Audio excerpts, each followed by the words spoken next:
Buenos días.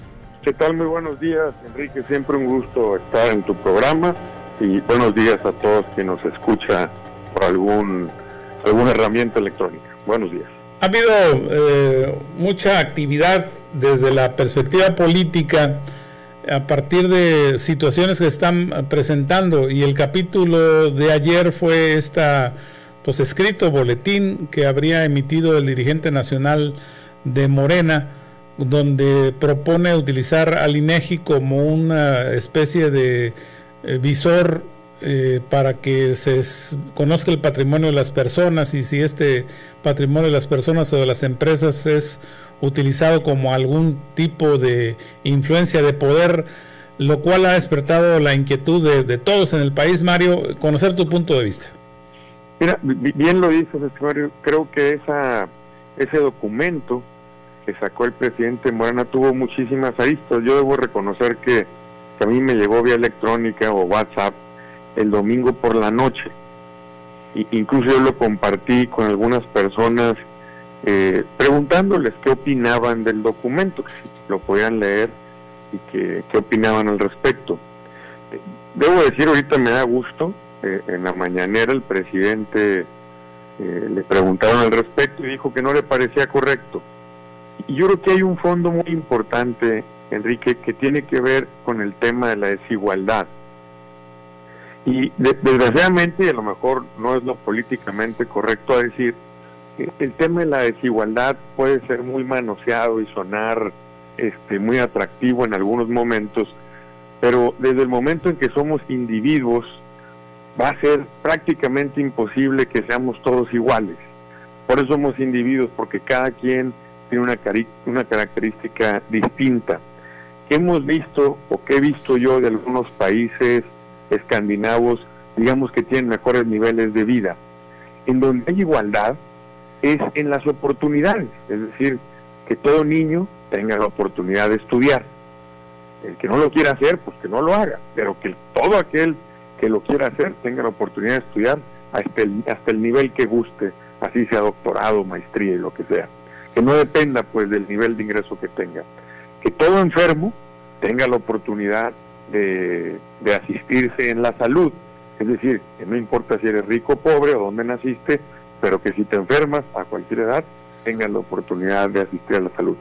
Entonces, un poco lo que dicen es que haya una red de protección, que nadie esté abajo de esa red, pero hacia arriba, que cada quien crezca en la igualdad de oportunidades, dependiendo de su esfuerzo, de sus ganas y de su capacidad. Entonces, yo creo que esta discusión de la desigualdad debe de ser muy a fondo y no decir que todos somos iguales. Y lo que vemos atrás de la propuesta de Ramírez Cuéllar es, quiero que un funcionario público, porque hay que decirlo, sea del INEGI, sea del SAT, sea de cualquier institución, hoy el INEGI lo conocemos de una manera, pero mañana se puede transformar en otra.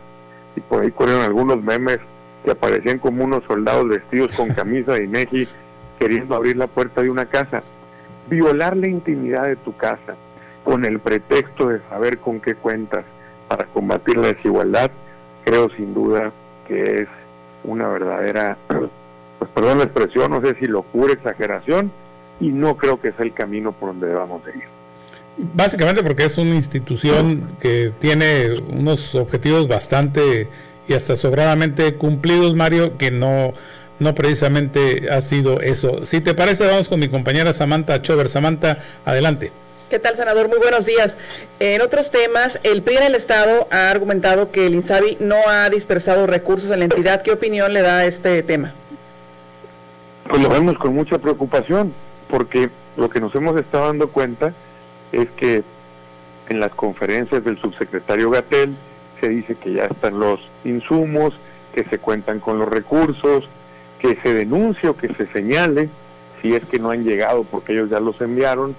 Y otra vez, un gobierno que te dice que desde enero estaban listos para atender la pandemia, que se habían adelantado porque ya sabían que venía, y casi a finales de mayo vemos que nuestra primera línea de defensa, que son médicos, enfermeros, camilleros, no cuentan con lo mínimo indispensable, como son guantes, un cubrebocas de determinada calidad, una bata para atenderse, pues la verdad me parece a mí increíble, y creo que lo menos que podemos hacer, no solo como representantes populares, sino la propia sociedad, es exigirle al gobierno que cumpla para que nuestros guerreros de la primera línea cuenten al menos con los mínimos indispensables. Y no hay que ir más lejos. Cuando uno revisa las estadísticas oficiales de los infectados, casi el 30% de los infectados es gente que trabaja en el sector salud. En el caso de la semana anterior, recuerdo, Mario, que en alguna reunión que estuviste con empresarios de la Intercamaral en Culiacán, expresabas la necesidad de que, además de que estas desaciertos en temas del manejo de la pandemia, en lo que tiene que ver solo con el tema de salud, también era indispensable buscar los mecanismos para enfrentarlo en el presente, en el mediano, en el corto y en el largo plazo, este asunto, porque los programas que se están desarrollando, si bien tienen un objetivo social y que, bueno, sin dudas es relevante, también otros sectores de la actividad productiva, llámese un empresario de 2, de 3 empleados, no estaba cubriendo, pues, o el gobierno no estaba cubriendo las necesidades de ese tipo de sectores. Mira, yo estoy convencido, estimado Enrique, que la situación económica que hoy se vive y que vemos hacia adelante se ve con retos enormes y bastante complicados. Y otra vez, pongamos en perspectiva qué está haciendo el resto de los países y miramos cosas iguales.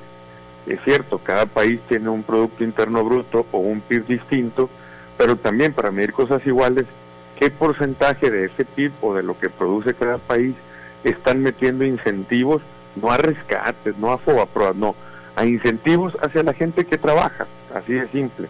Bueno, pues resulta que México es el que menos porcentaje de su PIB, al menos al día de hoy, ha dedicado para apoyar a la persona que trabaja, sea esta formal o informal.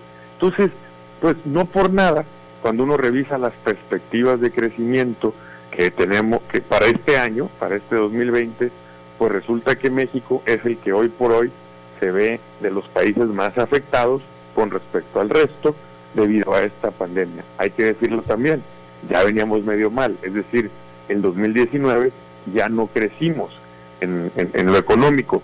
Y otra vez llama la atención que dice el presidente, bueno, es que ya no tenemos que pensar en términos de Producto Interno Bruto, sino en términos de desarrollo, o ya no tenemos que pensar en términos de crecimiento, sino de bienestar. Nomás ahí es válido querer, digamos, innovar en términos de conceptos que se han utilizado pues en los últimos 50 años al menos. Sin embargo, pues hay un requisito, como se dice, sine qua non. No puede haber desarrollo si no existe crecimiento. Y lo pongo de esta manera.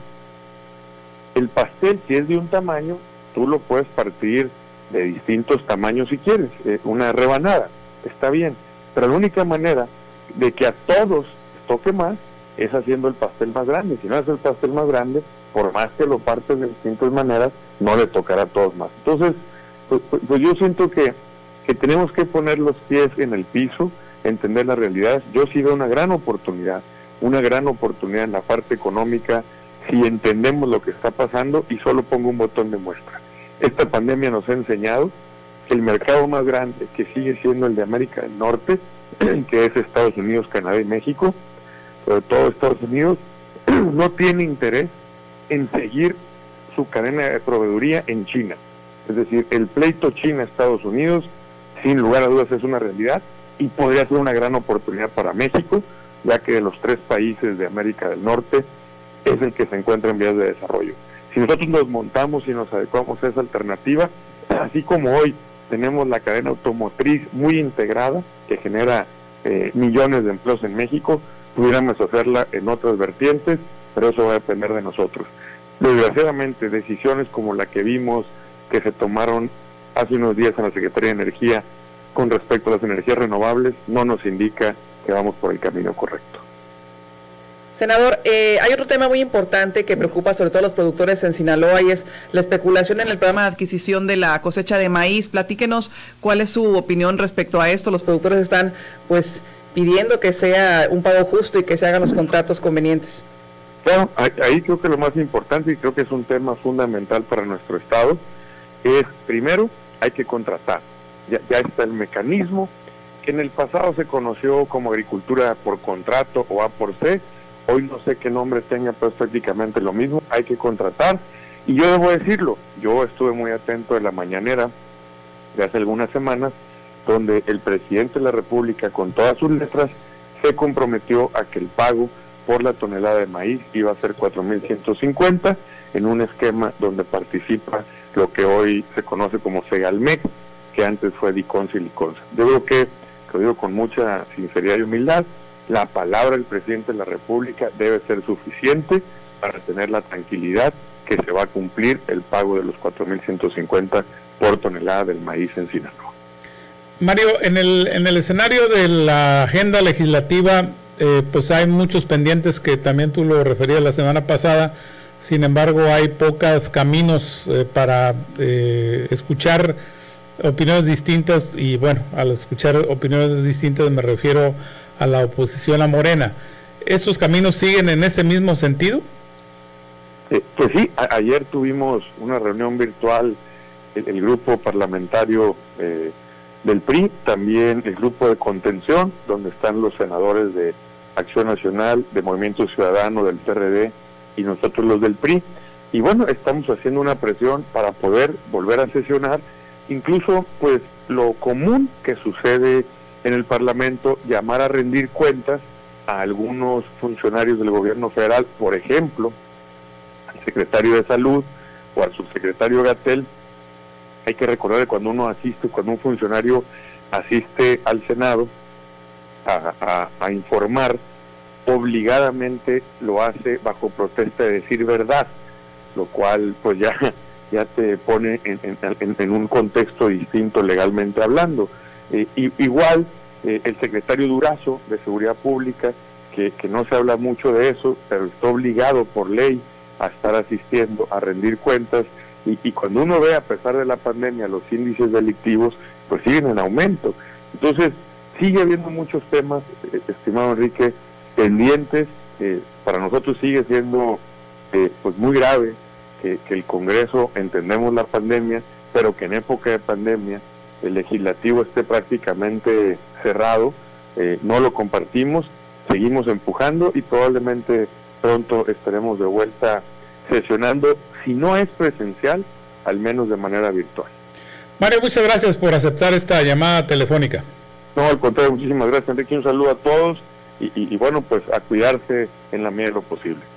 Es el senador de la República, Mario Zamora, que nos ha platicado pues de lo que está sucediendo, la visión que tiene, y vamos a una pausa comercial. Al regreso tenemos más información para usted.